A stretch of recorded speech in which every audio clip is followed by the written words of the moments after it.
Dokio worked with Bupa in the health insurance space, and the problems we were solving for health insurance were pretty evident in the aged care space. Marketing teams in central locations had to try and get good material into the hands of people in a distributed network, being an aged care network. The added complexity was that those people aren't marketers, they're not trained to use technology a lot of the times, and there also was a large level of staff turnover in the aged care space. And so it was really clear to us that the Dokio solution had a way of solving some of the scale problems and the quality problems that were evident in their network.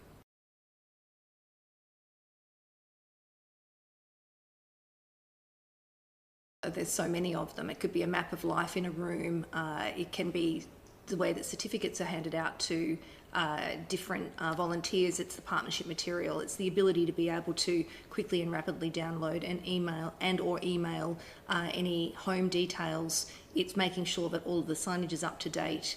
It's making sure that when you are communicating something from a resident perspective into a newsletter, that it's of high quality and that can be emailed directly to family members as well, because that's important. Operation manual signage, pretty much anything where you've got to represent the brand or you've got to have some localization to it, you can do that really simply and easily in Dokio from a home perspective. That also includes things like recruitment. It means also making sure that people can order the right flags that they want or the right A-frames. They can have those things up to date. And so pretty much all of that's done on Dokio. It's a one-stop shop for them.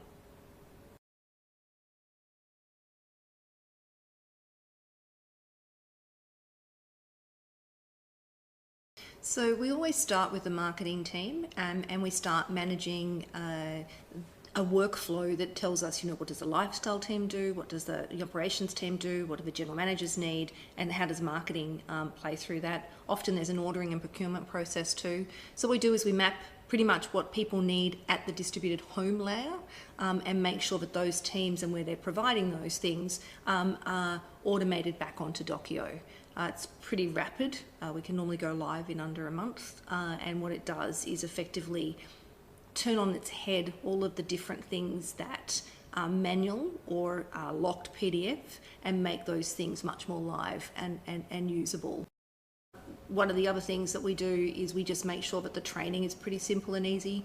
You don't want a situation in place where things are hard to use. So we have lots of how-to guides and things on the hub, but pretty much it's intuitive. You turn it on and you can follow prompts. You can't break anything. So it does make the onboarding really simple and easy to do.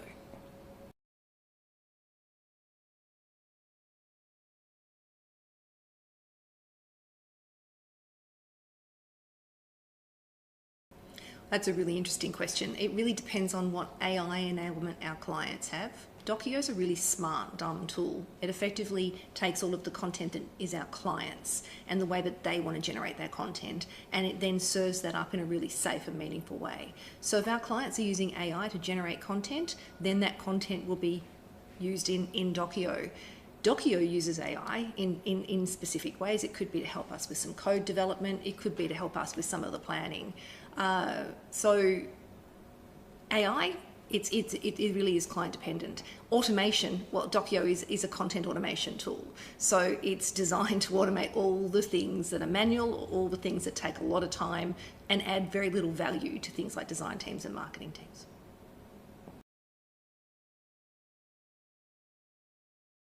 Are able to map what they were doing versus what they do now using Dokio. They can see who's accessing what, they can see who's clicking what. So it depends on what our clients are using as to what value or benefit they get from it. For example, they can see turnaround and click times if they're sending emails to residents' families who are looking for further information.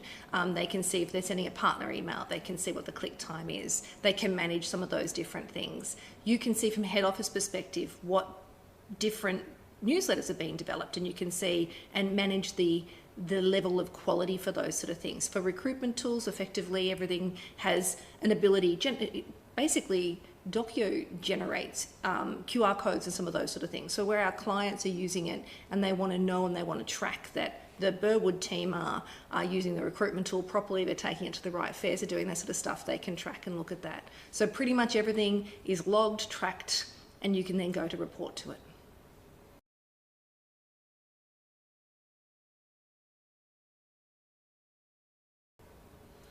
Yeah, Dokio helps reduce pressure on everyone really, because it makes it's a self-service tool and it makes things really simple and easy. Marketing teams generally have massive pressure. They've got to get stuff out fast. They've also got to try and localize and personalize it to make sure that it's usable and meaningful to the end users that are trying to actually engage with residents and partners and potential residents.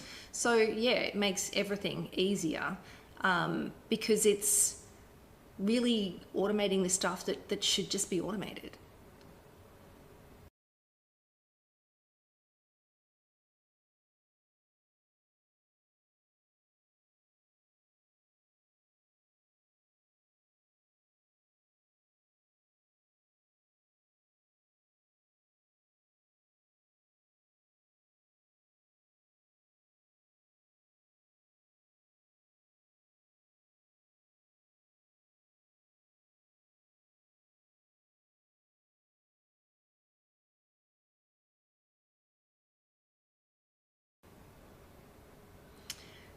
The user feedback we get at the site level or at the home level is you guys are really super responsive. If we've got a question, it goes through to the helpline. The helpline answers that pretty quickly. And it's simple and easy to use. So most of the time that we, if we try and we do love to get in front of our users if we can, most of the time it's about, oh, could we have this, or could the template do this? It's always about adding an extra piece of functionality. So from a user level, it's always pretty positive. The tool's highly stable, and as I've said, easy to use. From a marketing team or a head office perspective, it just makes their life easier. They know that they're compliant. They know that they can change a logo. They know that they're in control, but they're also empowering. And that's a big thing for us is most head office teams really want to make the life of their teams easier. And they can't, and they're seen sometimes to be obstructing or slow, and they're not. They're just trying to protect the business and grow the business. So it's a way of really unifying teams, and we find that magic triangle between marketing, compliance, sales, or delivery teams is so important. And when that's working well, the business flies. It does some really interesting, fun, great things, and that's good.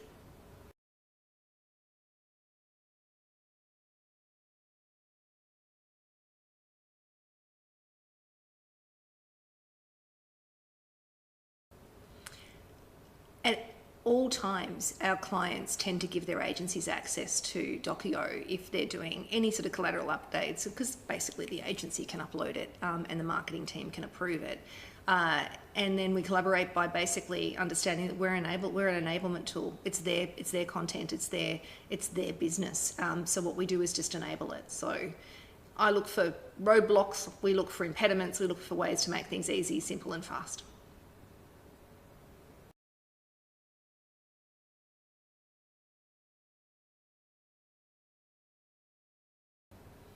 Where our clients want to co-brand, they do, and that happens all the time with their partnerships. It could be that there's a mental health tool that's being used, and you want to make sure that you've got the client's brand plus the mental health tool, and you want to have that really well placed on different artwork, posters, and all of those sort of things. Also, where you want to go and in a local level, partner with someone who's a great referral site for you.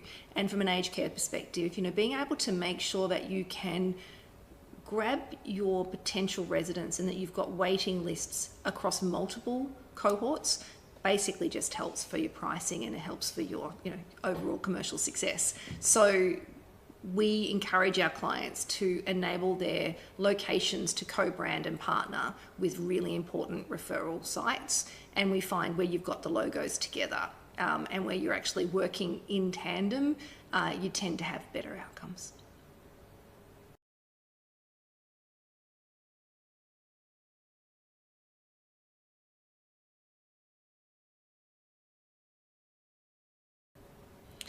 The biggest trend we're seeing is people want stuff that is localised and personalised and relevant to them. The community is no longer interested in an overarching brochure. They want to know I came in, I had a look at things. I want to share with my family what I saw, and I want to make sure that it's local, and I want to make sure it contains all the things that I have right now. So, I mean, that's the trend, isn't it? It is all about me. The community is all about me and localization. And so Dokio is positioned to do that in a way that it agilely pulls together content blocks and fragments and gives you a complete artwork at the end that can have hyperlinks to it and all of those sort of things. So you can still have your controls, but you can also personalize and localize something to the stage where it becomes meaningful and impactful if you're going to do it. So, you know, we always say to our clients, do a few things really well and make sure that they are highly tracked, and you're going to have much more success.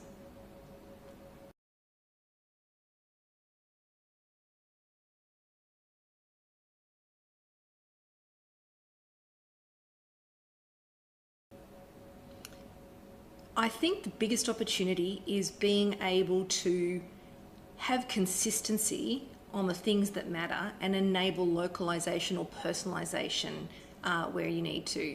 It could be, for example, you're in a country where you've got a lot of bilingual people, or you've had a lot of migration, and as people are at the end of that phase of their life, English may not be their first language. They may need to have something that is actually presented to them in a way that is meaningful for them. That's the sort of stuff that we need to see. Hyper personalisation and localisation. And often for people that are hearing impaired or they're sight impaired, so sometimes they may not be able to use technology quite the same way, they need to have big writing, and just making sure that you've got things like that baked in to what people are doing, you find that you just, the opportunity to engage is just there. The opportunity is to make sure that at that one phase of someone's life, you know, you're providing the absolute best care in a way that is cost effective for the operator.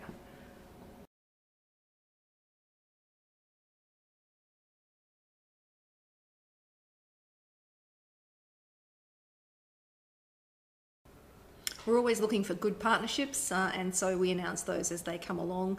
There are a couple of things coming up for product. One thing I can talk about is an AI-enabled reporting system, which is basically going to try and predict and help manage when people should create content, to give them prompters and some of those sort of things. We also are looking at some very functional list management that we know is very practical but will work really well for different emails and contact lists and stuff like that, particularly for partnerships and for lead referrals, which will be really important in the aged care space. We ship about 200 to 300 different functionality updates a year, so there's lots and lots going on. Sometimes it's iterative, sometimes you don't see it in the template for a while because the templates may not be updated, but the bottom line is that the user experience is always improving.